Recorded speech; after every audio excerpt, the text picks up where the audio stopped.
प्यारे बच्चों, आज हम 10वीं कक्षा के गणित का सेकंड चैप्टर पढ़ेंगे जिसका नाम है बहुपद। बहुपद और उसके घातों के बारे में हम 9वीं कक्षा में भी पढ़ चुके हैं। आइए हम 9वीं कक्षा में बहुपदों के बारे में जो पढ़ा था उसको ब्रीफ में रिपीट करते हैं। सबसे पहले कि बहुपद क्या होता है।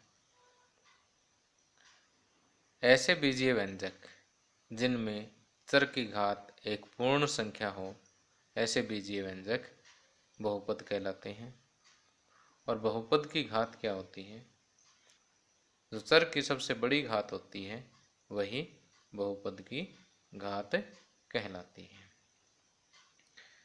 आइए कुछ उदाहरणों के माध्यम से इसे फिर से समझते हैं। अब आपके सामने ये कुछ बहुपद लिखे हुए हैं। हम इनकी घातों पे विचार करते हैं कि सबसे पहले देखिए, ये x में एक बहुपद है और यहाँ x की घात 1 है, तो यहाँ इस बहुपद की घात 1 होगी। इसी तरह से वर्गमूल 3x - 7, इस बहुपद में भी चर x है और x की घात 1 है। तो जो चर की सबसे बड़ी घात है वही बहुपद की घात कहलाती है। तो इन दोनों बहुपदों में बहुपद की घात 1 होगी। इसी प्रकार यहाँ देखिए, इस बहुपद में चर y है और y की घात 2 है, तो इस बहुपद की घात 2 होगी। इसी प्रकार यहाँ देखिए, चर x है, x की घात 1 भी है और x की घात 2 भी है। लेकिन जो चर की सबसे बड़ी घात है वही बहुपद की घात मानी जाती है, तो इस बहुपद की घात 2 होगी। अब इस बहुपद पर विचार कीजिए, ये भी x में एक बहुपद है। यहाँ चर x की घात 2 है और यहाँ x की घात 3 है। तो सबसे बड़ी घात क्योंकि 3 है, तो इस बहुपद की घात 3 होगी। इसी प्रकार इस बहुपद की घात भी 3 होगी। तो जिस बहुपद की घात या जिन बहुपदों की घात 1 होती है उन बहुपदों को हम रैखिक बहुपद कहते हैं। जिन बहुपदों की घात 2 होती है उन्हें हम द्विघात बहुपद कहते हैं।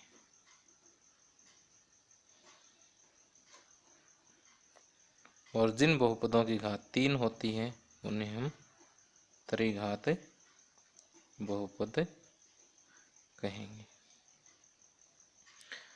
अब आगे आता है बहुपद का शून्यक।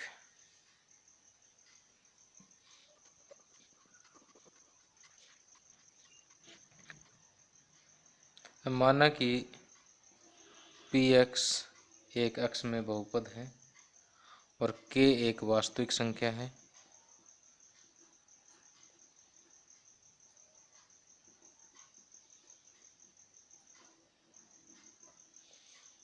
तो यदि pk बराबर 0 हो तो k बहुपद px का एक शून्यक होगा।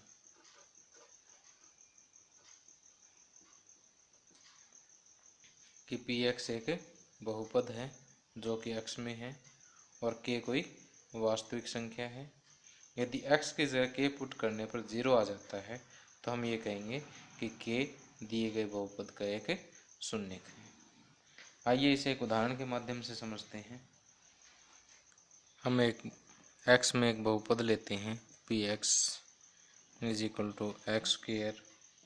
- 3x - 4।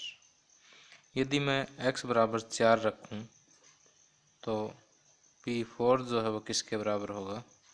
4 का स्क्वायर माइनस 3 गुना x की जगह 4 -4, 4 का वर्ग 16 -12 -4, 16 - 16 क्या आ गया?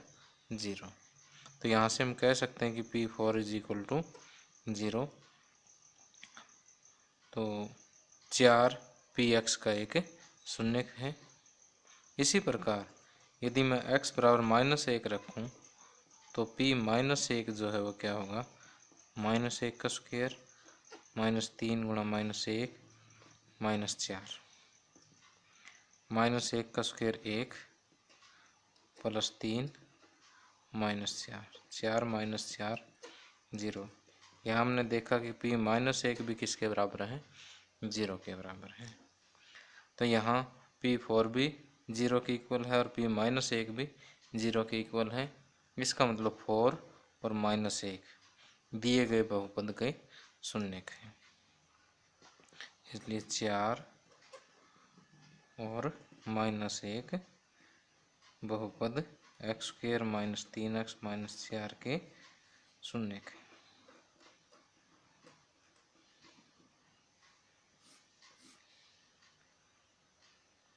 अब रैखिक बहुपद के शून्यकों के बारे में बात करते हैं।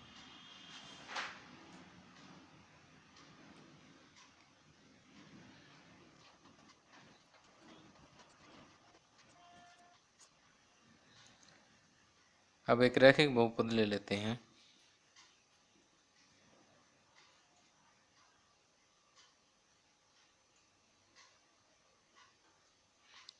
Px is equal to 2x + 3। अब इसका शून्यक ज्ञात करने के लिए मान लेते हैं कि k Px का एक शून्यक है। माना कोई वास्तविक संख्या k बहुपद Px का एक शून्यक है।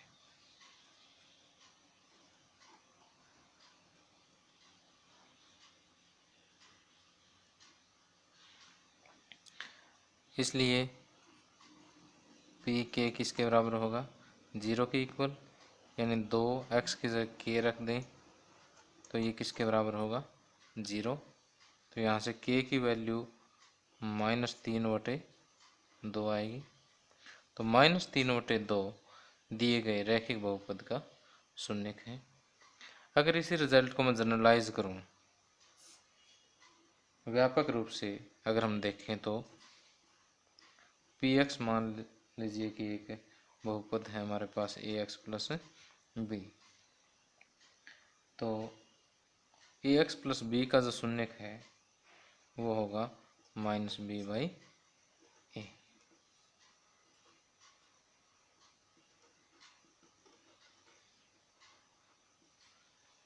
अब देखिए, यहाँ से हम एक बात नोट कर रहे हैं कि शून्यकों और गुणांकों के बीच में भी संबंध होता है। कि जैसे रैखिक बहुपद के शून्यक और गुणांकों में क्या संबंध है कि एचर पद with negative sign divide by x का गुणांक। तो जैसे रैखिक बहुपद के शून्यक और उसके गुणांकों के बीच में संबंध होता है, उसी प्रकार द्विघात बहुपद के शून्यकों और उसके गुणांकों के बीच में संबंध होता है, और त्रिघात बहुपद के शून्यकों और उनके गुणांकों के बीच में भी संबंध होता है, जो हम नेक्स्ट एक्सरसाइज में पढ़ेंगे।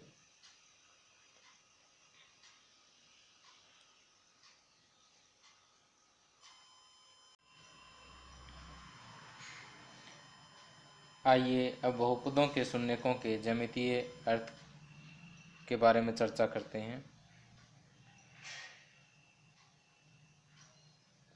तो इसके लिए सबसे पहले हम रैखिक और द्विघात बहुपदों के आलेखी निरूपण देखेंगे, अर्थात उनके ग्राफ देखेंगे, और फिर उनके शून्यकों का ज्यामितीय अर्थ देखेंगे। सबसे पहले हम रैखिक बहुपद का आलेखी निरूपण देखते हैं, अर्थात उसका ग्राफ देखते हैं कि किस प्रकार का होता है। तो हम यही सेम उदाहरण उठा लेते हैं कि हमारे पास एक बहुपद है 2x + 3। इसके शून्यकों का ज्यामितीय अर्थ देखने के लिए हम y बराबर 2x + 3 का एक ग्राफ ड्रा करेंगे, जैसा कि हम 9वीं कक्षा में करते आए हैं। मैं रिपीट कर देता हूँ आपके लिए कि ग्राफ ड्रा करने के लिए हम एक सारणी बनाएंगे, एक टेबल बनाएंगे। इसमें x की वैल्यू रखते जाएंगे, y की वैल्यू ऑटोमेटिक आती रहेगी। x की वैल्यू मान लीजिए मैंने -2 रखी, तो -2 दूनी -4 +3 -1। और यदि x बराबर मैं 1 रखूं तो 1 दूनी 2 +3 5, y बराबर 5 आ जाएगा। तो इस टेबल के आधार पर हमें एक ग्राफ ड्रा करना है। तो मैंने समय बचाने के लिए ग्राफ पहले से ही ड्रॉ करके रखा है। यहाँ देखिए एक बिंदु -2 -1 है, यानी x बराबर -2 और y बराबर -1 ये बिंदु है। और दूसरा 1 5, x बराबर 1 और y बराबर 5, इन दोनों की सीध में ये बिंदु आ जाता है 1 5। तो 1 5 और -2 -1 को अगर हम ज्वाइन करेंगे तो इस तरह से ये एक हमें y बराबर 2x + 3 का ग्राफ प्राप्त हो जाएगा। अब देखिए, क्योंकि ये बहुपद x में है, इसलिए हम इस ग्राफ को देखेंगे कि x x को कहाँ पर प्रतिच्छेद कर रहा है। ये x x को देखिए -1 और -2 के बीच में इस बिंदु पर प्रतिच्छेद कर रहा है, और इस बिंदु के निर्देशांक -3/2 और 0 है। अब इस बिंदु के निर्देशांक कितने हैं? -3/2 और 0। अब अगर हम यहाँ से देखें कि इस बहुपद का शून्य क्या था? -3/2। और यहाँ पर जहाँ ग्राफ x एक्सिस को प्रतिच्छेद करता है उस बिंदु का x निर्देशांक भी क्या है?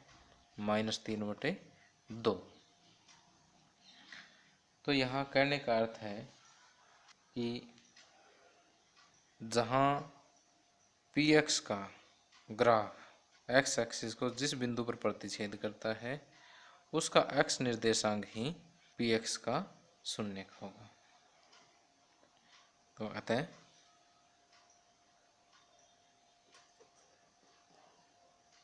बहुपद 2x + 3 का शून्यक उस बिंदु का x निर्देशांक है जहाँ y बराबर 2x + 3 का ग्राफ x x को प्रतिच्छेद करता है।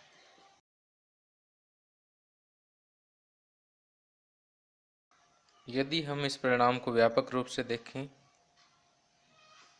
मान लीजिए हमारे पास एक रैखिक बहुपद ax + b है जो कि x में है। तो इस बहुपद का शून्यक क्या होगा? यदि हम इस y = ax + b का ग्राफ ड्रा करें तो y = ax + b का ग्राफ x x के जिस बिंदु पर प्रतिच्छेद करता है उस बिंदु का x निर्देशांक, उस बिंदु का x निर्देशांक ax + b का शून्यक होगा।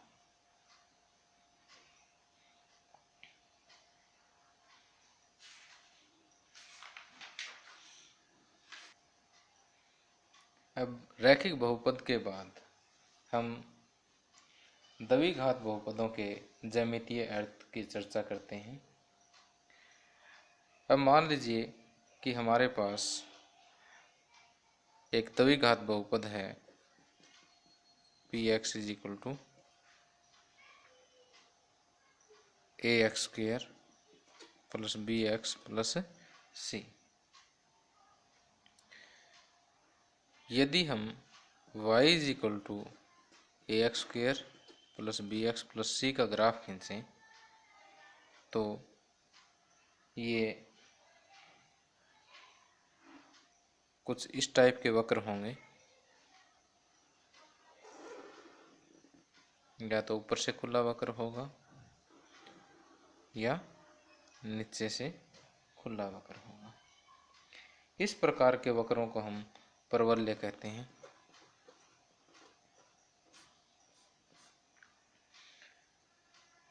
अब हमें द्विघात बहुपदों का ग्राफ किस प्रकार खींचना है वो हमारे सिलेबस से अभी बाहर है।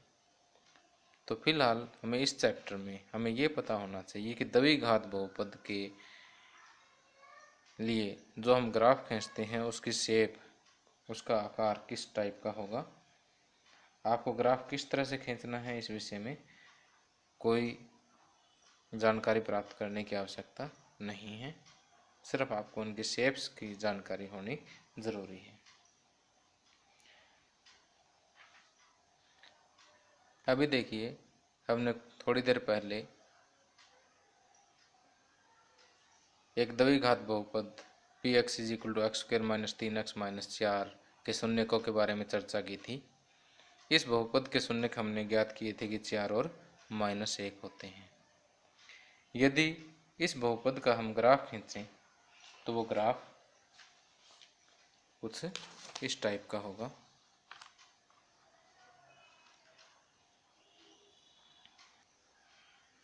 ये देखिए x एक्सिस है, ये y एक्सिस है।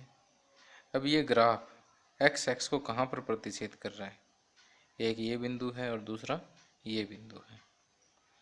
अब इन बिंदुओं के x निर्देशांक देखिए, यहाँ पर x निर्देशांक क्या है, -1 है, और इस बिंदु का x निर्देशांक क्या है, 4 है।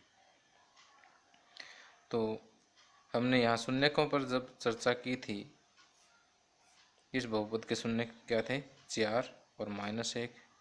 वही क्या है, इन बिंदुओं के x निर्देशांक है 4 और -1। इसलिए किसी द्विघात बहुपद के शून्यक, यदि कोई द्विघात बहुपद x में है तो उसके शून्यक उन बिंदुओं के x निर्देशांक होंगे जहाँ पर बहुपद का ग्राफ x एक्स को प्रतिच्छेद करता है।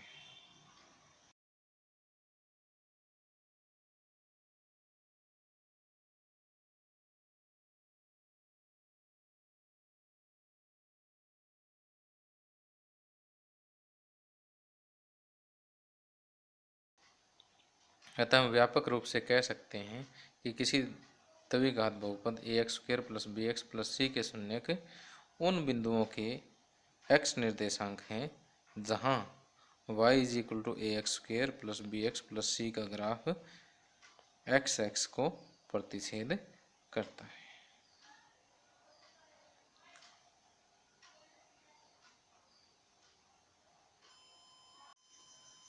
अब यदि हम y = ax² + bx + c के ग्राफों के आकारों का अध्ययन करें तो 3 स्थितियां संभावित हैं।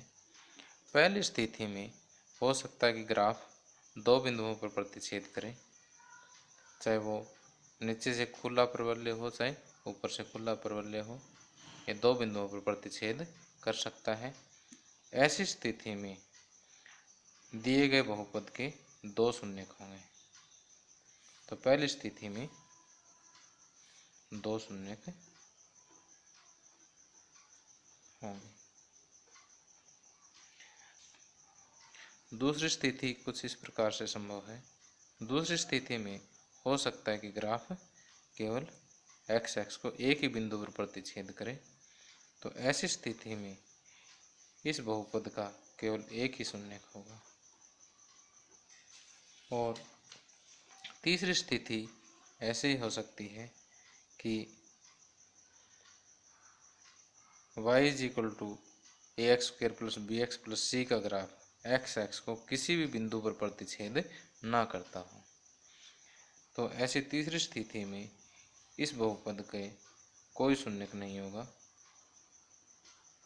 तो हम ये कह सकते हैं कि किसी भी द्विघात बहुपद के अधिकतम 2 शून्यक हो सकते हैं और कम से कम 0 शून्यक हो सकते हैं। अब हम एक त्रिघात बहुपद का उदाहरण लेते हैं। मान लीजिए कि एक बहुपद है हमारे पास y is equal to x cube minus 4x। यदि इसके ग्राफ हम देखें तो कुछ इस शेप का होगा, जो x एक्सिस को 3 बिंदुओं पर प्रतिच्छेद कर रहा है। अगर ये 3 बिंदुओं पर प्रतिच्छेद करता है तो इन तीनों बिंदुओं के x निर्देशांक जो है वो दिए गए बहुपद के शून्यक होंगे। यहाँ देखिए, पहला जो बिंदु है इसका x निर्देशांक -2 है, यहाँ इसका x निर्देशांक 0 है, इस बिंदु का x निर्देशांक 2 है, तो -2, 0 और 2 दिए गए त्रिघात बहुपद के शून्यक होंगे। इसी प्रकार यदि हम एक अन्य त्रिघात बहुपद एक्स क्यूब का ग्राफ खींचें तो वो एक्स एक्स को एक बिंदु पर प्रतिच्छेद करता है। इसका अर्थ है कि इस त्रिघात बहुपद का केवल एक ही शून्यक होगा, जबकि एक अन्य त्रिघात बहुपद का अगर हम ग्राफ खींचें तो यह 2 बिंदुओं पर प्रतिच्छेद करता है। तो इस त्रिघात बहुपद के 2 शून्यक होंगे। तो जो अब तक हमने विचार किया उससे हम एक निष्कर्ष पर निकलते हैं कि किसी त्रिघात बहुपद के अधिकतम 3 शून्यक हो सकते हैं।